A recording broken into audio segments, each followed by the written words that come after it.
Hello students, class 11th business studies chapter number 4 व्यवसाय और सेवा क्षेत्र।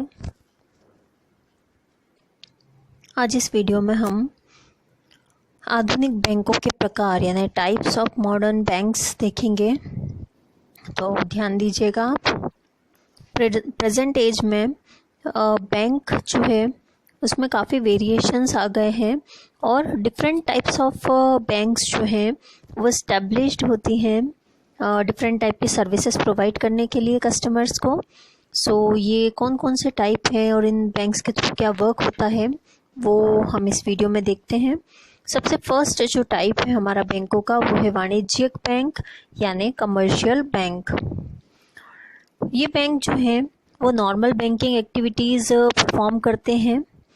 ओके, यानी मनी को डिपॉजिट करना, लोन प्रोवाइड करना, चेक कलेक्ट करना, चेक्स का पेमेंट करना, किसी ट्रेडर के रिप्रेजेंटेटिव के तौर पे वर्क करना। ठीक है, तो जो भी नॉर्मल बैंकिंग एक्टिविटीज़ है जनरल वो कमर्शियल बैंक्स के थ्रू की जाती है। ये बैंक्स जो हैं trade, commerce and industrial development के लिए government securities, bills of exchange या मॉर्टगेज पर शॉर्ट टर्म लोन्स भी प्रोवाइड करने का वर्क करते हैं। इन बैंक्स का जो रेगुलेशंस हैं या कंट्रोलिंग है वो रिजर्व बैंक ऑफ इंडिया के अंडर होता है। इन्हें ट्रेडिंग बैंक भी बोला जाता है।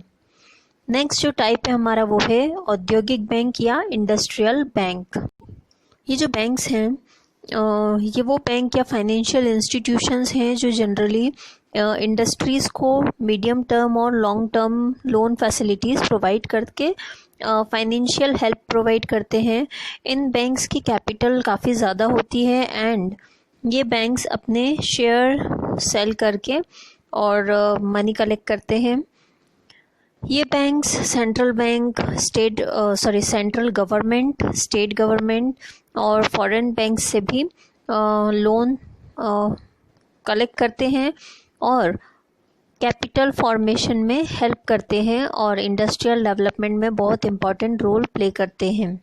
हमारे इंडिया में अगर हम बात करें तो जो मेन इंडस्ट्रियल ऑर्गेनाइजेशंस हैं, इंडस्ट्रियल बैंक्स हैं, वो है भारतीय औद्योगिक वित्त निगम IFCI, भारतीय औद्योगिक साख एवं विनियोग निगम, industrial credit and investment corporation of India यानी ICICI, भारतीय औद्योगिक विकास bank, industrial development bank of India IDBI, राज्य वित्त निगम स्टेट फाइनेंस कॉरपोरेशन या SFCs, राष्ट्रीय औद्योगिक विकास निगम यानी national industrial development corporation NIDC and unit trust of India यानी UTI एंड HDFC बैंक्स। ये सब जो हैं ये इम्पॉर्टेंट इंडस्ट्रियल बैंक्स हैं जो इंडिया में वर्क करते हैं। नेक्स्ट है इसके बाद हमारा कृषि बैंक यानी एग्रीकल्चरल बैंक। एग्रीकल्चरल बैंक्स वो बैंक्स होते हैं जो कि एग्रीकल्चरल सेक्टर के डेवलपमेंट के लिए फाइनेंस की अरेंजमेंट करते हैं। इन बैंक्स का जो मेन ऑब्जेक्टिव है वो है फार्मिंग से रिलेटेड वर्क्स, जैसे बीज वगैरह का कलेक्शन करना, हल बेल सिंचाई, ठीक है, यानी सीड्स, प्लग्स, ऑक्शंस, इरिगेशंस, इन सब की फैसिलिटी को अवेलेबल करवाने के लिए शॉर्ट टर्म लोन्स प्रोवाइड करना, वो भी बहुत ही मिनिमम रेट्स पर। ठीक है, एंड इनके थ्रू अभी किसान क्रेडिट कार्ड्स की फैसिलिटी भी प्रोवाइड की गई है। तो जो फार्मर्स हैं वो अपने रिक्वायरमेंट के अकॉर्डिंग क्रेडिट कार्ड के थ्रू लोन ले सकते हैं, बट लोन का जो अमाउंट है वो उनके लैंड के अकॉर्डिंग डिसाइड होता है। यानी ऐसा नहीं है कि कोई किसान अपनी मर्ज़ी से जितना चाहे उतना लोन ले लेगा। इस पर उनके पास जितना फार्म है, खेती जितनी है, उस अकॉर्डिंग ही उन्हें लोन प्रोवाइड किया जाता है बैंक के थ्रू। नेक्स्ट है इसके बाद विदेशी विनिमय बैंक। विदेशी या foreign exchange bank. Foreign exchange banks are those banks which are established mainly to foreign exchange या finance in foreign trade. यानी फॉरेन ट्रेडिंग जो होती है, इम्पोर्ट एक्सपोर्ट बिजनेस होता है, उसमें जो फॉरेन करेंसी की रिक्वायरमेंट होती है उस रिक्वायरमेंट को फुलफिल करने के एम के साथ में इन बैंक्स का इस्टेब्लिशमेंट होता है. तो मेन जो कंट्रीज़ के बीच में इंटरनेशनल ट्रेडिंग होती है वो इन्हीं बैंक्स के थ्रू वर्क होता है. ठीक है, तो इन्हें विदेशी विनिमय बैंक या फॉरेन एक्सचेंज बैंक बोला जाता है. हालांकि ये अदर बैंक्स की तरह नॉर्मल बैंकिंग एक्टिविटी भी करते हैं, बट मेनली इनका जो स्टैब्लिशमेंट है वो फॉरेन ट्रेड में फाइनेंशियल हेल्प प्रोवाइड करने के लिए इन्हें मेनली इस्टेब्लिश किया जाता है, ताकि जो पेमेंट्स हैं वो इजीली किए जा सकें फॉरेन ट्रेडिंग में इनके थ्रू, इनकी हेल्प से. नेक्स्ट है इसके बाद हमारा बचत बैंक और सेविंग बैंक्स. ये सेविंग बैंक्स जो है इनका मेन इम्पॉर्टेंस है पब्लिक में सेविंग की हैबिट को क्रिएट करना, और इसके लिए ये बैंक्स जो हैं ये लोगों की छोटी छोटी अमाउंट्स को डिपॉजिट करते हैं और उन्हें विड्रॉ करने की भी फैसिलिटी प्रोवाइड करते हैं. तो हमारी कंट्री में जो नॉर्मल बैंक्स हैं वो ही सेविंग अकाउंट्स का ऑपरेट करते हैं एंड ये फैसिलिटी प्रोवाइड करते हैं, यानी इनके लिए कोई स्पेशल अलग से सेविंग बैंक्स ओपन नहीं है. नेक्स्ट है इसके बाद सेंट्रल बैंक. सेंट्रल बैंक ये बैंकों का बैंक होता है, यानी सभी बैंकों का हेड बैंक. किसी भी कंट्री की जो मनी से रिलेटेड एक्टिविटीज़ हैं उन्हें कंट्रोल करने का वर्क सेंट्रल बैंक करता है, और हर एक कंट्री में एक सेंट्रल बैंक होता है. ठीक है, जो उस कंट्री में करेंसी को इशू करने, क्रेडिट को कंट्रोल करने, उनसे रिलेटेड रूल्स रेगुलेशंस क्रिएट करने का वर्क करता है. ओके, तो हमारी कंट्री की अगर हम बात करें तो इंडिया में आरबीआई जो है यानी रिजर्व बैंक ऑफ इंडिया या भारतीय रिजर्व बैंक वो एज सेंट्रल बैंक वर्क करता है, और सारे हमारी कंट्री के सारे बैंक्स को कंट्रोल करने का वर्क भी उसके थ्रू होता है. नेक्स्ट है इसके बाद ग्रामीण बैंक और रूरल बैंक. रूरल एरियाज़ में जो फार्मर्स हैं या ऐसे लोग हैं जो कि बैकवर्ड हैं, ऐसे लोगों के लिए वहाँ जो बैंक्स ओपन की गई हैं उन्हें रूरल बैंक्स बोला गया है.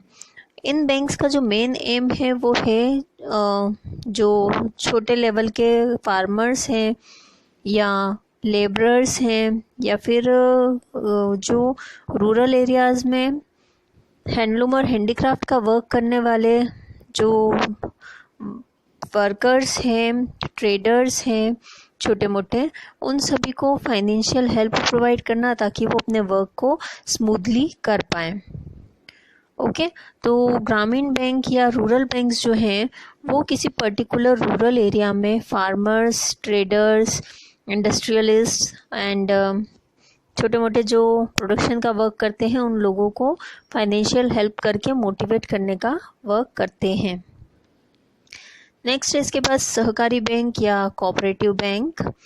ये बैंक्स जो हैं ये कोऑपरेशन के प्रिंसिपल्स पर बेस्ड हैं एंड ये मेनली 3 लेवल पे वर्क करते हैं. एक तो अगर विलेज लेवल पे हम बात करें तो इन्हें प्राइमरी बैंक्स बोला जाता है. डिस्ट्रिक्ट लेवल पे इन्हें सेंट्रल कोऑपरेटिव बैंक्स बोला जाता है एंड स्टेट लेवल पर स्टेट कोऑपरेटिव बैंक्स बोला जाता है. ये बैंक्स जो हैं ये इनके मेंबर्स के थ्रू शेयर कैपिटल कंट्रीब्यूट करके ओपन किए जाते हैं एंड मेंबर्स के डिपॉजिट्स रिसीव किए जाते हैं एंड इवन नॉन मेंबर्स के भी अमाउंट्स डिपॉजिट किए जाते हैं और फिर मेंबर्स को रीजनेबल रेट पर लोन प्रोवाइड किया जाता है इनके थ्रू. ओके, तो ये बैंक्स जो हैं वो म्यूचुअल हेल्प के मोटिव से इन्हें इस्टेब्लिश किया जाता है। ठीक है। नेक्स्ट है इसके बाद भूमि विकास बैंक और लैंड डेवलपमेंट बैंक। ये बैंक्स जो हैं इन्हें लैंड मॉर्टगेज बैंक्स भी बोला जाता है, यानी कि भूमि बंधक बैंक भी बोलते हैं इन्हें। ये bank long term debentures issue करके एंड अपना फंड क्रिएट करते हैं और फिर जो फार्मर्स हैं उन्हें मॉर्टगेज पर रीजनेबल रेट पर लोन प्रोवाइड करते हैं लॉन्ग टर्म। जनरली जो फार्मर के पास लैंड है उस लैंड का टोटल प्राइस का 50% प्रोवाइड किया जाता है, यानी एक लिमिट डिसाइडेड है कि कोई भी फार्मर अगर लोन चाहता है तो उसके पास जो अवेलेबल लैंड है टोटल, उस लैंड का मनी यानी उसकी प्राइस का 50% का ही अमाउंट लोन के तौर पे प्रोवाइड किया जाता है, उससे ज़्यादा नहीं। एंड लोन प्रोवाइड करते समय जो पर्सन है जिसे लोन प्रोवाइड किया जा रहा है उसकी क्रेडिट वर्दीनेस और लोन रीपेमेंट की कैपेबिलिटी पे भी विचार किया जाता है, ध्यान रखा जाता है। आफ्टर दैट लोन प्रोवाइड किया जाता है एंड ये जनरली जो फार्मर्स हैं उनकी हेल्प के लिए इन बैंक्स को ओपन किया जाता है। नेक्स्ट इसके बाद देशी बैंकर और इंडिजीनियस बैंकर्स। ये जो देशी बैंकर्स हैं ये कोई पर्टिकुलर पर्सन और कोई फर्म हो सकती है जो लोगों से डिप्स एक्सेप्ट करती हैं, हुंडियों में बिजनेस करती हैं, लोन प्रोवाइड करती हैं। हमारी इंडियन इकोनॉमी में देखा जाए तो इम्पोर्टेंस है। इन्हें जनरली नॉर्मल लैंग्वेज में महाजन, साहूकार या सराफ आदि इन सब नेम से बुलाया जाता है। ये लोगों को लोन प्रोवाइड करने के अलावा अपना खुद का भी पर्सनल बिजनेस भी साथ के साथ में करते जाते हैं। ओके। नेक्स्ट है इसके बाद भारतीय निर्यात आयात बैंक, यानी export import bank of India, जिसे शॉर्ट में हम एग्जिम बैंक बोलते हैं।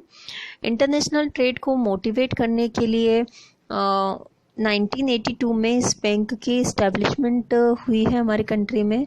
इसके नाम से ही समझ में आना चाहिए कि ये जो बैंक है ये इंपोर्ट एक्सपोर्ट एक्टिविटीज़ को सिंप्लीफाई करने के लिए, ट्रेडर्स को बैंकिंग फैसिलिटी प्रोवाइड करने के लिए इसे ओपन किया गया है। इसका जो हेड क्वार्टर है वो मुंबई में है। ये बाकी सारे नॉर्मल बैंकिंग फंक्शंस तो परफॉर्म करती ही है, उसके अलावा गुड्स के इंपोर्ट एक्सपोर्ट में भी हेल्प प्रोवाइड करती है, फाइनेंशियल स्पेशली। नेक्स्ट है इसके बाद राष्ट्रीय आवास bank, national housing bank national housing bank aim है हाउसिंग लोन ग्रांट करना जनरल पब्लिक को, सो दैट उनके घर बनाने का जो सपना है वो साकार हो सके। इस बैंक की इस्टेब्लिशमेंट जो है वो 1988 में हुआ है और ये मेनली लोगों को खुद का अपना घर प्रोवाइड करने में, फाइनेंशियल हेल्प करने में, दैट्स इट। ओके, तो ये तो थे सारे हमारे types of modern banks. Hope so आपको समझ में आए होंगे। Thank you.